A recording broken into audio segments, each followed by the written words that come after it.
What's going on, y'all? Been a long time, but you know, same shit, different toilet, how they say it. But you know, probably said this before, but got this engine in. I'm going to make the transmission mount because they don't sell them.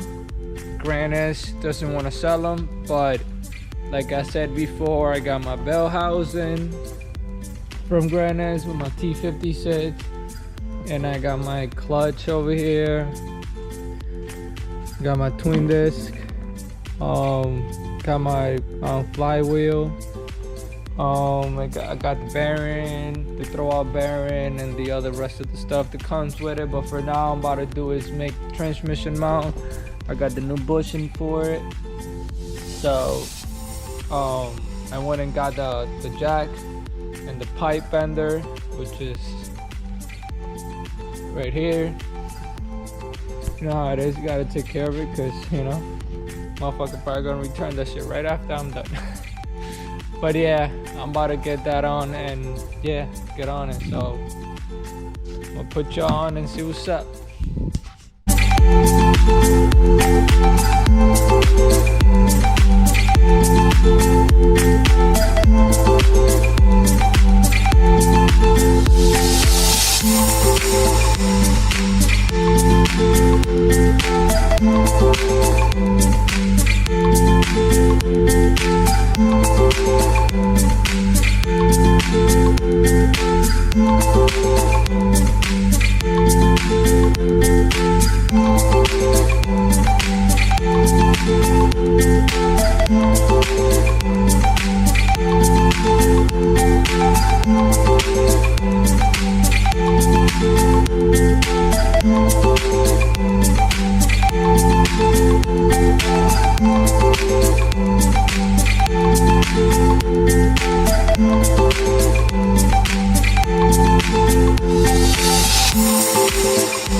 What's going on, y'all? Long time, I guess, but the video died last time halfway, but whatever, y'all don't need to see the rest of it, but y'all got the memo. So the whole thing is, I got this cleared out. This is clear over here. That solenoid, the shifter's is clear now, so that is done. The level of the engine so far, that's the best I could do, so don't judge me. That's the best I could do. Now, so what I'm moving on is on the trans mount. So I got this pipe over here. So I did the bend already and kind of cut it. Got the pipe bender and I got the welder in the car. My boy Ricky let me borrow. Oh shit, there it is. Well, I'm gonna have to take it out either way. Ooh. Slowly. All right, whatever. So there it is. So I'm gonna get to do that. Well, put it on the tripod. Get all this done. But yeah, sorry, I just woke up. I'm still a little sleepy, but whatever. The whole point is, here's the rest of the part that I still gotta put in and gotta finish this up. So let's get it.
What's going on? So as you see maybe or whatever, I was having some trouble with the welder, and I was having some trouble getting the transmission mount kind of all figured out and ready to be welded. So I fixed up the welder. It had some stuck wire in between here, so took it off, clean it all good. Now it's working fine. Now the whole thing is, last night I got the trans mount kind of figured out most of it. So as can you see it over here, I got the crossover done. So the crossover is nice and neat. The only I fucked up was this hole right here, but I'm gonna fix it up, maybe fill it up a little more, whatever. Still gotta finish tagging it right here. I mean, finish it welding it right here, but that should be fine either though. Now, I'm working on this side tabs over here. So, got this cut off, nice and neat. Slides in there, nice. And it slides under it, nice. And you see, like literally, like perfect, Got these tied up. So now I'm about to just tag this shit right over here, pop, tag it up. No, actually, I gotta make another one. So let me make another one before I tag it up. So, and then later on I might just shave it over here. I gotta shave some over here, shave some over here, maybe shave some over here, whatever, because it's kind of too close. But yeah, it's coming along though. It's definitely coming along. So let me make the other one, so that way I can just tag it all together. And then now that I have this one made, might as well just make the other one. So let's get it.